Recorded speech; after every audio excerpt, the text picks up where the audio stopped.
Владата бара помош од странските институции како да ја спроведе двегодишната стратегија за намалување на аерозагадувањето. Освен пари од меѓународните донатори очекува и техничка помош, експертизи и позитивни искуства во справување со овој проблем. Признава дека 1,6 милиони евра од буџетот се недоволни, но очекува многу повеќе да дадат Шведска, САД или Јапонија.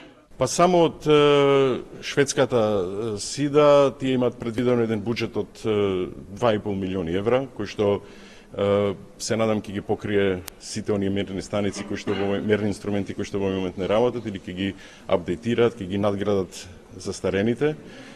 Така да има неколку ИПА проекти, така да битна е решеноста да се вклучат во овој процес и тоа мене ме радува.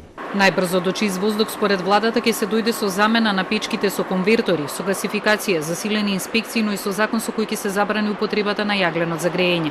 Експертите се сомневаат во ефектите од напишаното. Без волја и поставување на аерозагадувањето како приоритетен проблем, велат ќе се сведеме само на кукање, се дури не дувне ветер. Политикава се базира на едни моќни две букви ќе. Се ќе, ама не го правиме после.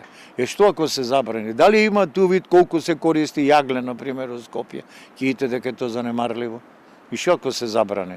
Не го решава тоа проблемот. Треба да се реши генерално, да се тргне во акција тоа да се направи. Вака се палиативни мерки поединечно, јаглен нема да биде. Што друго ќе забранам? Дрва?